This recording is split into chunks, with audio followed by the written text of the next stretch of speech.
और मैं चाहूंगा कि हम पहले कलमे से शुरू करेंगे। खुदावंद की बेटी बेटों ने खुदावंद के जलाल के लिए बड़े जोश, बड़े जज्बे और ईमान के साथ कलामात को पेश किया। सो ऐसे खादिम होते हुए मैं आपके साथ आपके चंद लम्हे लूंगा, क्योंकि टाइम लाइट की वजह से काफी वेस्ट हो चुका है। सो खुदावंद के जिंदा और मुकद्दिस कलाम, पहला कलमा, ऐ बाप इनको मुआफ कर, क्योंकि ये नहीं जानते कि क्या करते हैं। क्योंकि ये नहीं जानते कि क्या करते हैं,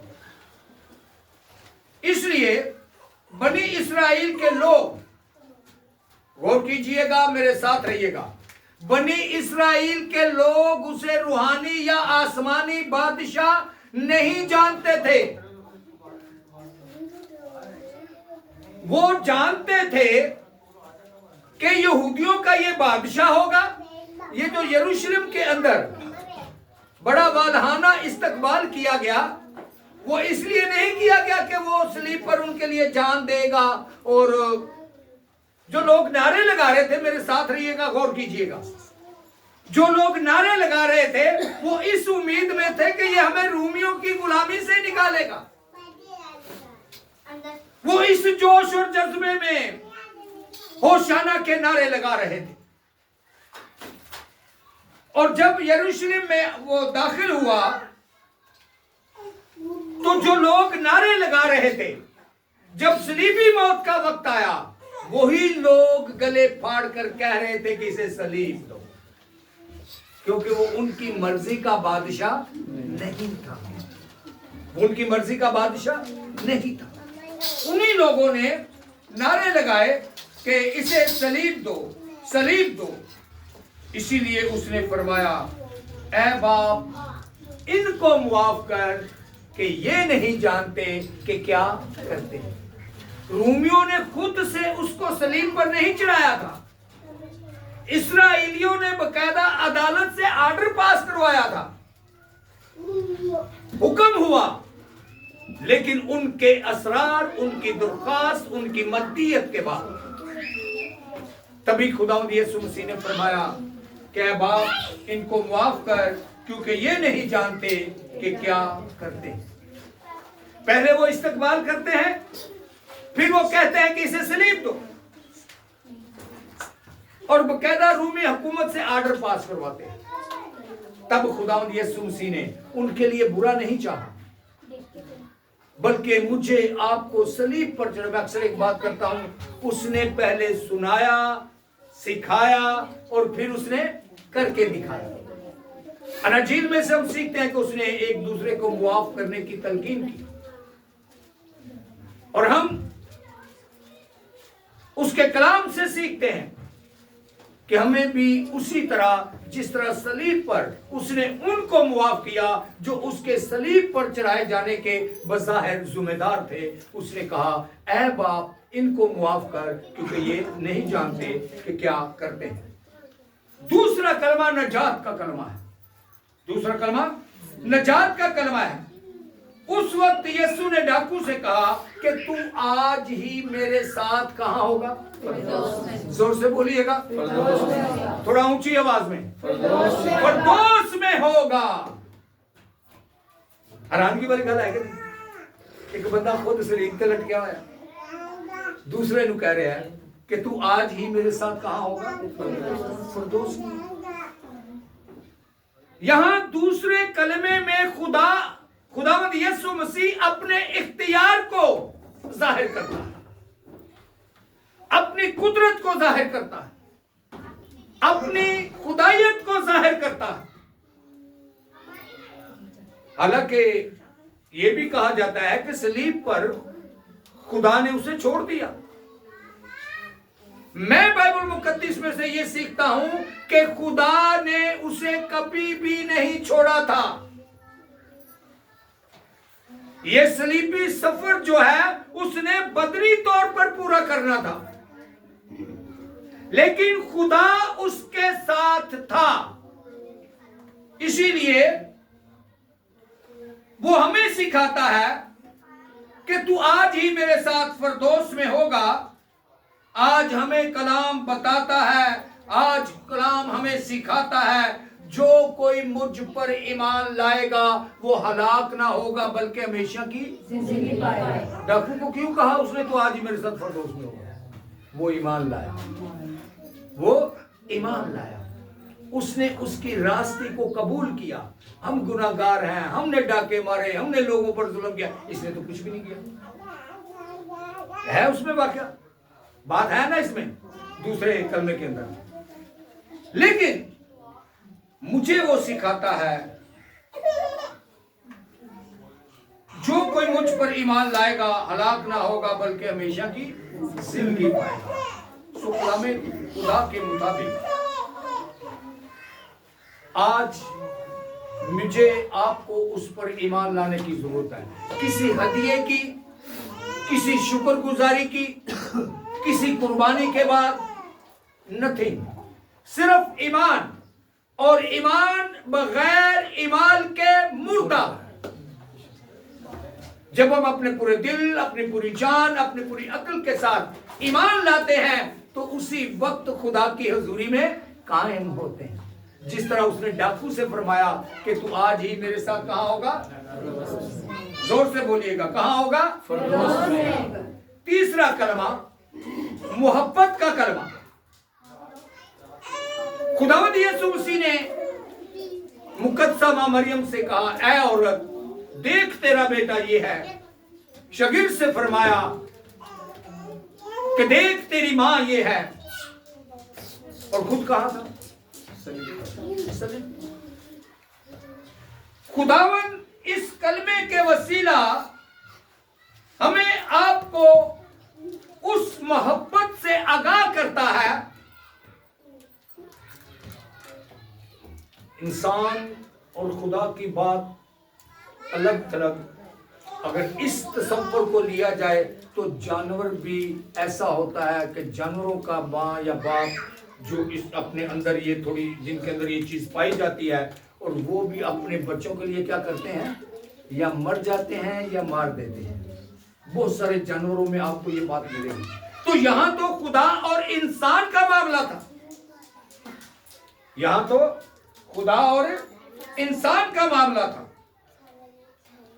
उसने सलीब पर लटके हुए भी मोहब्बत को जाहिर किया।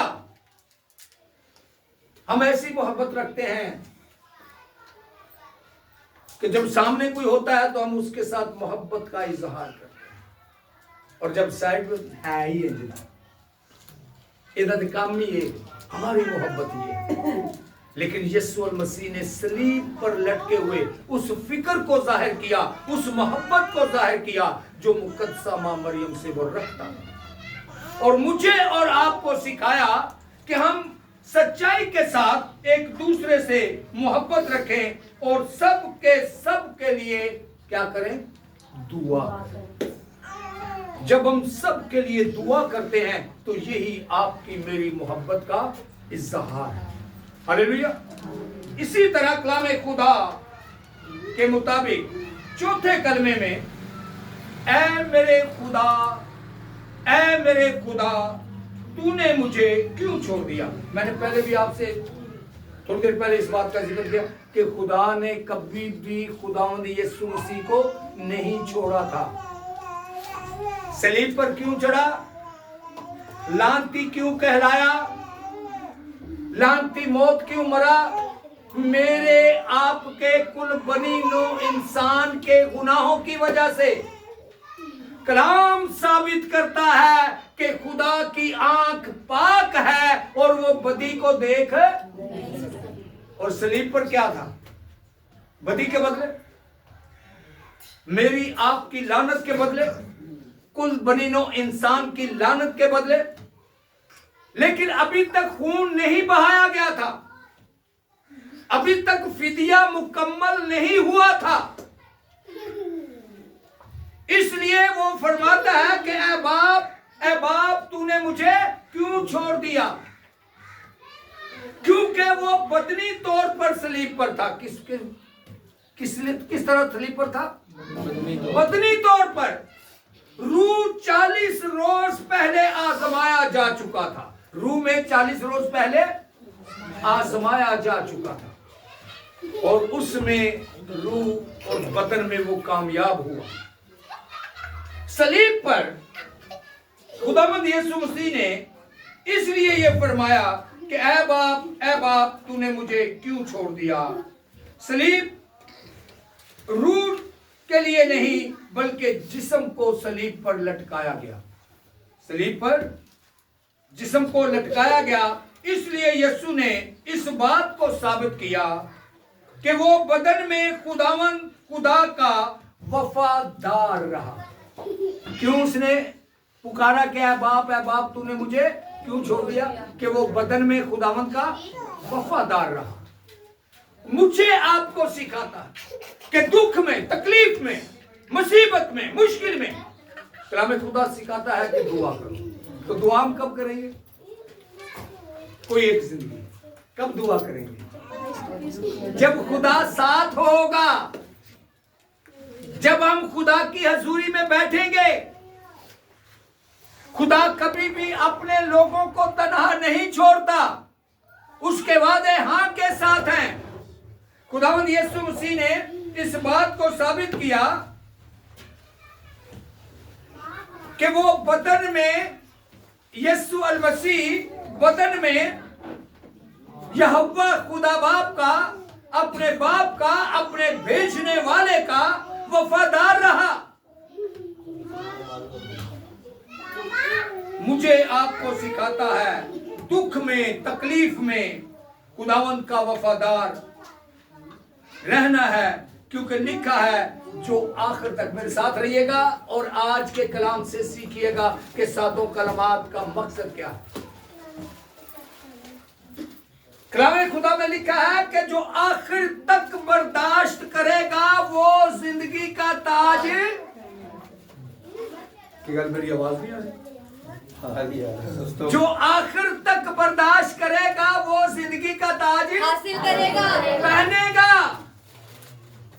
जिस तरह उसने बदन में रहकर बर्दाश्त किया बदनी तकलीफ को, नेज़े की भाले के जख्म को, कांटों के ताज को, हाथों पांव के कीलों को उसने बर्दाश्त किया और सिखाया मुझे और आपको कि जो आखिर तक, बहुत दफा ऐसा होता है, मैं खुद भी कई दफा इस माहौल में से गुजरता हूं, तकलीफ हो, मुश्किल हो, हम बाज दफा ऐसे मौके पर दुआ करना छोड़ देते हैं।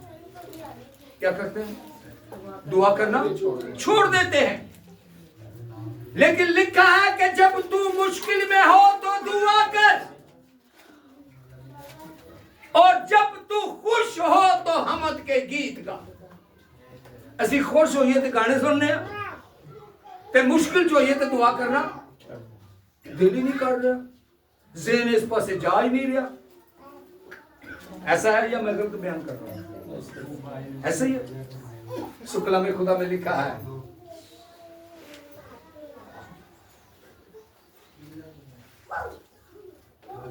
कि जो आखिर तक बर्दाश्त करेगा, जो दुख, तकलीफ, मुसीबत, मुश्किल, अब सारी बीमारी में खुदावंद खुदा से जुड़ा रहेगा। जिस तरह खुदावंद यीशु मसीह सलीब पर लटके हुए इस बात का इजहार करता है कि तूने क्यों मुझे छोड़ दिया, वो खुदा बाप से जुदा नहीं था, ना है और ना होगा। Hallelujah, hallelujah. कलामे खुदा 5वें कलमे में मैं प्यासा, मैं प्यासा। मैं इस पर थोड़ी देर पहले बात कर चुका हूं, इसलिए इसको शॉर्ट से शॉर्ट करूंगा। मैं प्यासा हूं। खुदावंद यीशु मसीह ने सलीब पर लटके हुए बदनी प्यास, जिस्मानी प्यास को, बहुत सारे लोग इस बात का इजहार यूं भी करते हैं कि वो सलीब पर था तो जाहिर बदन में था, तकलीफ में था, मुश्किल में था, मुसीबत में था, इसलिए उसे बदनी तौर पर प्यास महसूस। वो प्यासा इस प्यास की बात नहीं कर। वो उस प्यास की बात करता है जिन बदनों के लिए, जिन जिंदगियों के लिए वो इस सारी मुसीबत, सारी मुश्किल, सारे दुख, सारी तकलीफ से गुजर रहा था। वो उन बदनों के लिए प्यासा था और फिक्रमंद था। हालेलुया। सब बोले जोर से हालेलुया, हालेलुया, हालेलुया, हालेलुया। सो खुदावंद के जिंदा और मुकद्दिस कलाम के मुताबिक वो बदनी तौर पर नहीं बल्कि रूहानी तौर पर प्यास रखता था और उन जिंदगियों की प्यास रखता था जिनके लिए वो सलीब पर चढ़ा, जिनके लिए उसने सलीब पर जिनका फिदिया दिया। क्योंकि कलामे खुदा में मरकूम है कि खुदा किसी इंसान की हलाकत नहीं चाहता बल्कि चाहता है कि हर इंसान की तौबा तक नौबत पहुंचे। इसलिए खुदा ने उनकी भी हलाकत नहीं चाही बल्कि उनके लिए तौबा तक के वक्त को मुकर्रर किया ताकि खुदा उनके सामने, खुदा बाप के सामने इस बात को रखा। हालेलुया। पहले कलमे में कि खुदा ऐ बाप इनको माफ कर, क्योंकि ये नहीं जानते कि हम क्या करते हैं। छठा कलमा तमाम हुआ। ये उस सारे काम की बात है जो वो पूरा करने के लिए मुजस्सम हुआ और दुनिया में आया। इसलिए पहले सुनाया, फिर सिखाया और फिर उसने करके दिखाया। ये जो छठा कलमा है, तमाम हुआ, पहले उसने सिखाया, फिर उसने हैकल के अंदर पढ़ाया भी और सलीबी सफर पर उसने करके बताया कि इस तरह करना है। किस तरह करना है?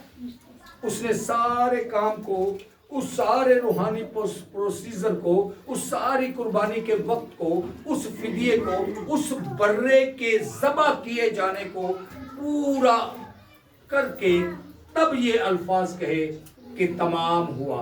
अब सलीबी मौत का काम तमाम हुआ। हालेलुया। सातवां कलमा, ऐ बाप मैं अपना रूह तेरे हाथों में सौंपता हूं। ये तो मिलाप का कलमा है। ये किसका कलमा है? और बहुत सारे मैसेजेस के अंदर लोगों की जुबान से हमें ये मिलता है कि खुदा और यीशु अल मसीह के मिलाप। किसकी बात करता है? मैं अपना रूह तेरे हाथों में। आप मानते हैं इस बात को कि यीशु यहोवा से जुदा था किसी वक्त?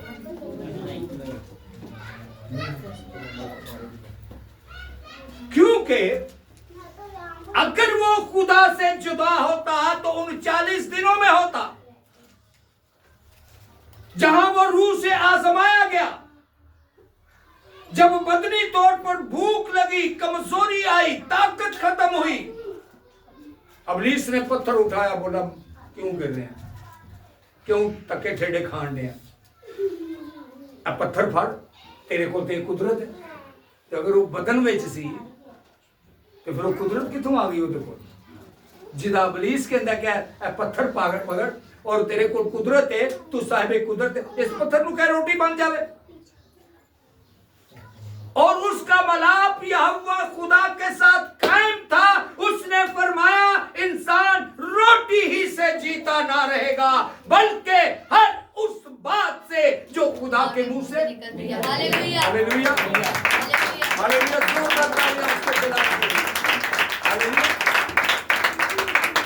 इंसान सिर्फ रोटी ही से जीता ना रहेगा बल्कि हर उस बात से जो खुदा के मुंह से निकलती है। हैकल दे किंगरे ते खड़ा कर देता, छलांग लगा दे, मैं सब कुछ तेनू दे दियांगा। यीशु मसीह ने कहा कि मैनू सजदा कर, सारी दुनिया में तेरे कदमां च रख। क्या जवाब मिला? लिखा है कि तू खुदावंद अपने खुदा को सजदा कर और सिर्फ उसी की इबादत कर। तो कहां से जुदा हो गया? साथ था ना। मानते हैं इस बात को आपके खुदावंद यीशु मसीह यहोवा खुदा बाप के साथ था? हालेलुया।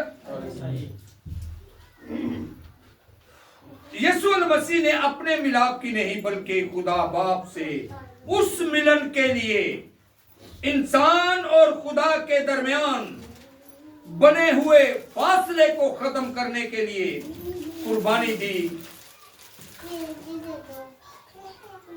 देकर इंसान और खुदा के मिलाप को क्या किया? पूरा किया। तब उसने बोला तमाम हुआ। इंसान के मिलाप के लिए उसने रास्ता निकाल दिया। इंसान के खुदा से मिलाप के लिए रास्ता निकाल दिया, क्योंकि उसके फिदिया से, खून बहाने से, उसकी सलीबी मौत में से गुजरने के बाद इंसान और खुदा का फिर से मिलाप हुआ। आप मेरे साथ है? कब मिलाप हुआ? जब उसने सलीबी मौत में से वो गुजरा, खुदा और इंसान के दरमियान मिलाप हुआ। उस जुदाई को खत्म किया जो अदन से आदम और खुदा के दरमियान कायम हो गई। ये 7वां कलमा उस मिलाप को जाहिर कर रहा। इधर खुदावंद यीशु मसीह ने अपना रूह बाप के हाथों में, बाप के हवाले किया। उधर बनी नौ इंसान के लिए नजात खत्म हो गई, ऐसा कायम हो गई। उधर उसने कहा कि ऐ बाप, मैं अपना रूह तेरे हाथों में। इधर इंसान के लिए नजात का रास्ता खोल दिया गया। Hallelujah, hallelujah, hallelujah. क्योंकि कलामे खुदा की सातों कलामात की आखिरी शहादत बगैर खून बहाए मुआफी नहीं, बगैर, सब बोलेंगे, बगैर खून बहाए मुआफी नहीं, बगैर खून बहाए मुआफी नहीं। Hallelujah, hallelujah, hallelujah, hallelujah. खुदावंद आप सबको बरकत। आमीन।